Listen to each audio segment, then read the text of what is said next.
नमस्कार। आज के इस व्याख्यान में हम पेरिस शांति संधि के भाग 3 का अध्ययन करेंगे। इसमें हम अन्य देशों के साथ जो संधियां हुई थी उनके बारे में जानकारी प्राप्त करेंगे। इससे पूर्व के 2 व्याख्यानों में हमने पहले व्याख्यान में पेरिस शांति संधि का आधार, शांति संधि के समक्ष क्या समस्याएं आई, शांति संधि में भाग लेने वाले प्रमुख राष्ट्र आदि के बारे में जानकारी प्राप्त की थी। और दूसरे व्याख्यान में हमने वर्साई की संधि, जो कि इसका एक बहुत महत्वपूर्ण भाग है, उसके बारे में जानकारी प्राप्त की थी। वर्साई की संधि जर्मनी के साथ की गई थी, जिसमें लगभग जर्मनी को उससे काफ़ी हर्जाना लेने की, क्षतिपूर्ति जो युद्ध की हुई थी सभी देशों की, उसके उपनिवेश छीन लिए थे और उसका निशस्त्रीकरण बुरी तरह से किया गया था। आज के इसमें व्याख्यान में हम देखेंगे शेष जो पराजित राष्ट्र थे, ऑस्ट्रिया, हंगरी, बुल्गारिया और तुर्की, इनके साथ जो संधियां हुई थी उसकी क्या शर्तें थी और उसकी किस तरह से क्रियान्वित, इसके बारे में देखेंगे। ऑस्ट्रिया के साथ सेंट जर्मेन की संधि हुई थी। यह संधि 10 सितंबर 1919 को ऑस्ट्रिया और मित्र राज्यों के बीच पेरिस के निकट एक जगह है सेंट जर्मेन, वहाँ पर हुई थी। इसके द्वारा ऑस्ट्रिया हंगरी का साम्राज्य भंग कर दिया गया। ऑस्ट्रिया के साम्राज्य के बहुत बड़े भाग को इटली, चेकोस्लोवाकिया, यूगोस्लाविया, पोलैंड और रोमानिया के बीच विभाजित कर दिया गया। इटली को दक्षिण टिरोल, ट्रेंटिनो, ट्रीस्ट, इरिट्रिया और डाल्मेशिया के तटवर्ती कुछ द्वीप प्राप्त हुए। चेकोस्लोवाकिया को बोहेमिया, मोराविया, ऑस्ट्रियन साइलेशिया का अधिकांश भाग और ऑस्ट्रिया के दक्षिण क्षेत्र का कुछ भाग प्राप्त हुआ।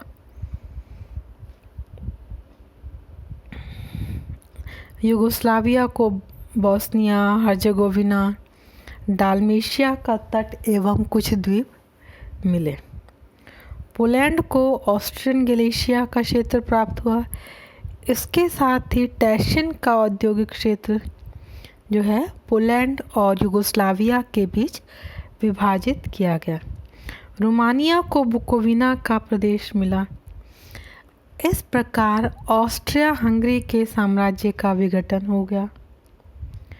जिस ऑस्ट्रियन साम्राज्य की जनसंख्या 3 करोड़ 10 लाख थी, अब उसकी जनसंख्या केवल 60 लाख जर्मन नागरिकों की रह गई थी। मित्र राष्ट्रों को यह भी भय था कि कहीं 60 लाख आबादी का संयुक्त ऑस्ट्रिया जर्मनी के साथ मिल न जाए। इसीलिए इस संधि में एक धारा यह जोड़ी गई कि ऑस्ट्रिया कोई ऐसा कार्य नहीं करेगा जिससे कि उसकी स्वतंत्रता खतरे में पड़ जाए। ऑस्ट्रिया को भी युद्ध के लिए उत्तरदायी ठहराया गया और उससे क्षतिपूर्ति का वचन लिया गया। केवल 30,000 सैनिक रखने का उसे अनुमति दी गई। नौसेना समाप्त कर दी गई और आंतरिक व्यवस्था तथा उत्तरदायी व्यवस्था के लिए 3 पुलिस नौकाएं रखने की अनुमति दी गई। उसे एड्रियाटिक सागर तक पहुंचने की सुविधा दी गई, किंतु उसके बदले में चेकोस्लोवाकिया की रेलगाड़ियों को अपनी रेल की लाइनों पर से निकलने की अनुमति देनी पड़ी। इस तरह से ऑस्ट्रिया हंगरी का जो विशाल साम्राज्य था उसको बिल्कुल छोटा कर दिया गया। अब हम देखते हैं हंगरी के साथ त्रियानो की संधि। युद्ध के समाप्त हो जाने के पश्चात हंगरी की आंतरिक स्थिति बहुत अव्यवस्थित हो गई थी। ये इतनी ख़राब हो गई थी कि वहाँ कोई सुसंगठित सरकार ही नहीं बन सकी। जब नवंबर 1920 में एक नई सरकार बनी तो मित्र राष्ट्रों ने उसे मान्यता दे दी। 4 जून 1920 को हंगरी के साथ त्रियानो की संधि की गई। इस संधि के अनुसार हंगरी के राज्य को विभाजित किया गया। उसके राज्य का बहुत सा हिस्सा युगोस्लाविया, चेकोस्लोवाकिया और रोमानिया को दे दिया गया। युगोस्लाविया को हंगरी, क्रोएशिया, स्लोवेनिया और बनाट का कुछ क्षेत्र दिया गया। चेकोस्लोवाकिया को स्लोवाकिया का क्षेत्र, कार्पेशियन पर्वत के दक्षिण और पूर्व की ओर स्थित कुछ क्षेत्र प्राप्त हुए। रोमानिया को ट्रांसिल्वेनिया का प्रदेश और उसके पश्चिम में स्थित कुछ मैदानी भाग एवं बनाट का 2/3 भाग प्राप्त हुआ। इसके अतिरिक्त पश्चिमी हंगरी या बर्गेनलैंड का क्षेत्र ऑस्ट्रिया को दिया गया था। विजित राज्यों में केवल ऑस्ट्रिया ही ऐसा राज्य था जिसको अतिरिक्त भूभाग प्रदान किया गया। हंगरी के बंदरगाह फ्यूम के विषय में वाद विवाद था, क्योंकि इस पर इटली भी अधिकार करना चाहता था और युगोस्लाविया भी अधिकार करना चाहता था। फ्यूम के प्रश्न पर अंत तक कोई निर्णय नहीं हो सका। त्रियानो की इस संधि के द्वारा हंगरी का क्षेत्रफल और जनसंख्या बहुत कम कर दी गई। पहले उसका क्षेत्रफल 1,25,000 वर्ग मील था और जनसंख्या 2 करोड़ से अधिक थी, किंतु अब उसका क्षेत्रफल केवल 35,000 वर्ग मील और जनसंख्या 80 लाख रह गई थी। हंगरी की सेना की संख्या भी घटाकर 35,000 कर दी गई और उसकी नौसेना भंग कर दी गई। बल्गेरिया के साथ न्यूएली की संधि की गई। यह संधि 27 नवंबर 1919 को मित्र राष्ट्रों और बल्गेरिया के बीच हुई।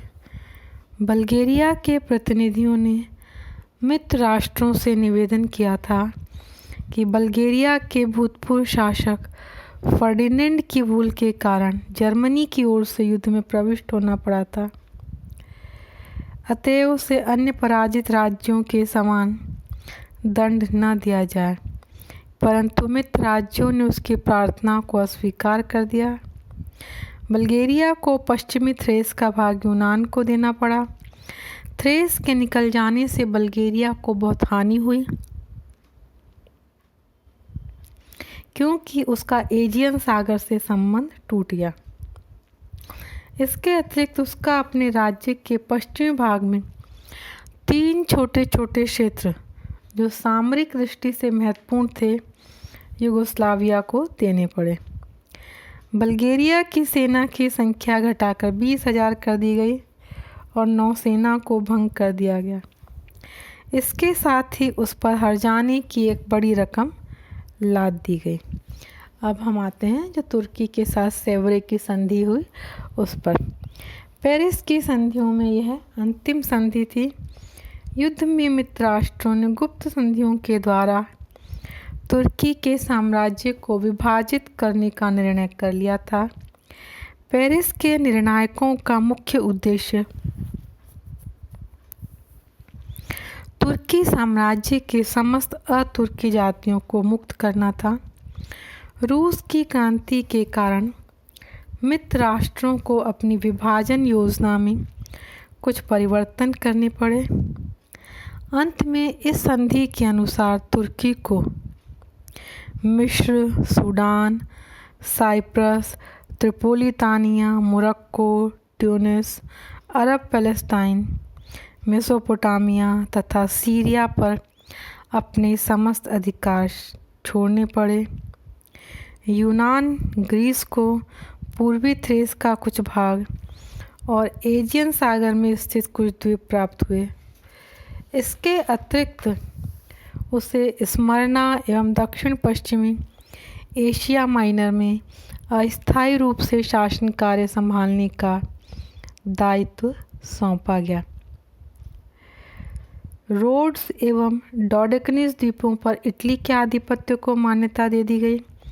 डार्डेनलीज का जो जल डमरू मध्य था उसको अंतर्राष्ट्रीय क्षेत्र घोषित कर दिया गया, परंतु कॉन्स्टेंटिनोपल और उसके आसपास का भाग तुर्की के सुल्तान के अधीन ही रहा।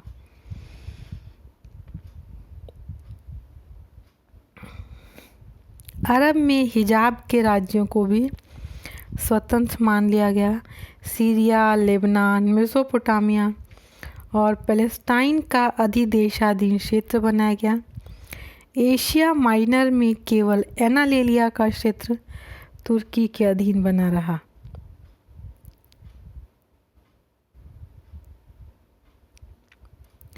यद्यपि सुल्तान मोहम्मद के प्रतिनिधियों ने 10 अगस्त 1920 को संधि पर हस्ताक्षर कर दिए थे, किंतु उस संधि का सत्यांकन कभी भी नहीं किया जा सका। मुस्तफ़ा कमाल पाशा के नेतृत्व में तुर्की के राष्ट्रवादियों ने इस संधि को अस्वीकार कर दिया। अंत में 1921 में तुर्की के साथ लौसान की एक पृथक संधि की गई। अब हम इसमें एक और व्यवस्था देखते हैं कि पेरिस सम्मेलन में अल्पसंख्यकों के संरक्षण की क्या व्यवस्था की गई थी। चूँकि पेरिस शांति सम्मेलन में यूरोप में अनेक नए राज्यों का निर्माण हुआ, बहुत से राज्यों की सीमाओं में परिवर्तन हुआ, इसके कारण अल्पसंख्यकों की एक समस्या उत्पन्न हो गई। पोलैंड, चेकोस्लोवाकिया और इटली में जर्मन अल्पसंख्यक रह गए। इस प्रकार हंगरी के मगयार भी अन्य राज्यों में अल्पसंख्यक बन गए। अतः अल्पसंख्यक जातियों के राजनीतिक, सामाजिक, धार्मिक एवं सांस्कृतिक अधिकारों को सुरक्षित रखने के लिए ऑस्ट्रिया, हंगरी और बल्गेरिया के साथ जो संधियां की गई थी उसमें कुछ धाराएं जोड़ दी गई। इसके अतिरिक्त अल्पसंख्यकों के हितों की रक्षा के लिए पोलैंड, चेकोस्लोवाकिया, रोमानिया, यूगोस्लाविया और यूनान के साथ भी पृथक संधि की गई। राष्ट्रसंघ ने भी अल्पसंख्यक राष्ट्रिक जातियों के अधिकारों की रक्षा का भार ग्रहण किया, किंतु व्यवहारिक रूप से अल्पसंख्यकों के अधिकारों की अवहेलना ही की जाती रही। इस तरह से पेरिस शांति सम्मेलन ने जिस उद्देश्य को प्राप्त करने की कोशिश की थी, क्या वो अपने उद्देश्य में सफल रहा, नहीं रहा, इसकी व्याख्या हम आगामी व्याख्यान में